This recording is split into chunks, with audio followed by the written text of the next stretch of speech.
asalaamaaleykum maa ngi lay nuyu waa Leuz TV man maa ngi tudd Baya Bathily ñu gën maa xamee ci Baya Design. Je suis une artisane cordonnière customizer.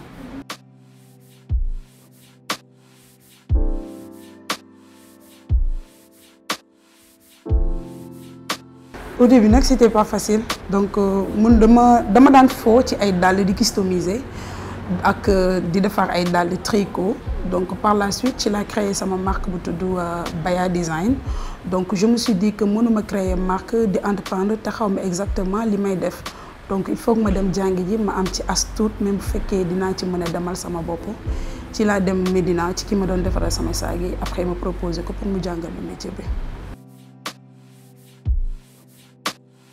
Début bi du man kese dama doon liggéey ak ay nit ba ma dem ba ci toll ci yenn nii mais yu bëri am na yoo xam ne man dong maa koy defar mais am na nit fooy toll doo mën a def lépp te mbooloo mooy doole donc faaw ñu booloo ñu jàppalante suñu biir. Depuis 2014 laa ko commencé waaw 2014 laa ko commencé ba léegi nii.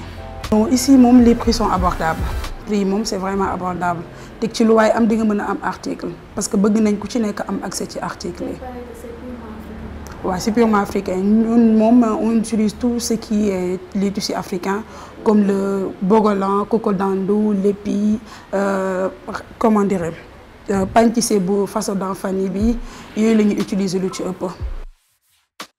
Dañuy defar dàll, dañuy defar sac, dañuy defar chapeau. On n'a pas de frontières, on fait tout, surtout ci sneakers yi.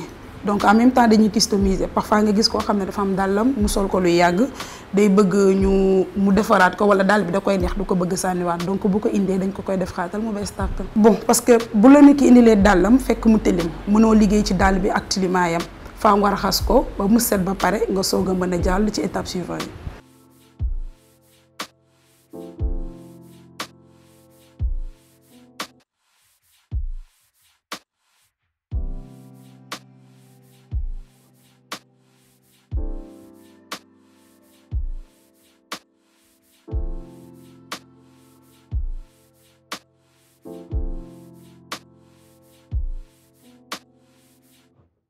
Ça dépend rek des fois man nag damay liggéey ci selon samay humeur bu ma kontaanee bon sama humeur bu kiiwee mën naa liggéey benn jour mën naa ci defar 3 paires de chaussures ça dépend rek des fois mën naa defar comme plus su dee teel naa xëy si.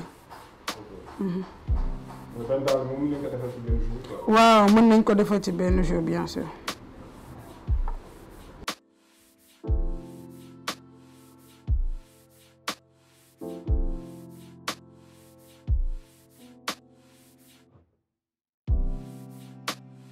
Bon oui vente yi moom c'est via les réseaux sociaux parce que à travers les réseaux sociaux la tax nit ñi gën a xam kan mooy Baya Design ak lan lay def waaw et may remercier sama clients yi de passage aussi.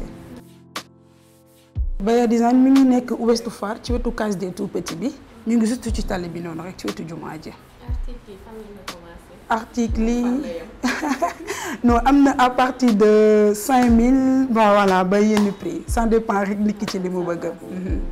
Tissu dama am ñu may dee fournir tissu ñoom ñoo may dee jaay tissu comme am naa benn xarit boo xam ne mu ngi Sandaga donc moom moo may dee fournir tissu comme lépp bi cocodandou bi et autres ak wax yi des fois am naa ñu may jaay wax des fois ma dem sur le marché teg ci dañuy jaay en gros aussi dañuy jaay en détail. Non dañuy defar dàll jigéen góor ak xale ak mag. Amuñu benn limite ci daal dañuy defar sandal talon compensé sneaker mocassin amuñu frontière daal. Baya Design am na projet boo xam ne nii pour jeunes yi la bëgg nañ d'ici 5 ans wala moins de 5 ans incha allah ñu am benn usine boo xam ne wala benn espace boo xam ne nii dinañ fa mën a jeunes yi nga xamante ne ñu bëgg di defar bokk ci milieu artisanal bi comme cordonnerie bi et autres. ñu ñëw intégré ci ñi ñu jàngale ñi ñu wan ne lan la ñuy def parce que doo mën a xam tamit fan lañ ci surtout à xale yi tamit bëgg nañ boole xale yi def jàngale ni ñuy customiser pour kenn ku ci am dàllam boo xam ne dafa yàqu mu mën ko customiser joxaat ko beneen vie ak lu mu ci mën a defar voilà. Bon xanaa ñu ñax jeunesse bi rek la man loolu laa am lu may wax muy góor muy jigéen ne ñu góorgóorlu gëm suñu bopp bañ a toog di xaar dara. Parce que Olof Ndiaye nee na nit boo nekkul ci dara du la ci fekk si nañu bañ di xeeb dara aussi ñu jéem a moo am lu ñu moomal suñu bopp ñu jéem a xeex booloo mën na ñun ñëpp ñu mën a suñu Sénégal jëm ci kanam quoi.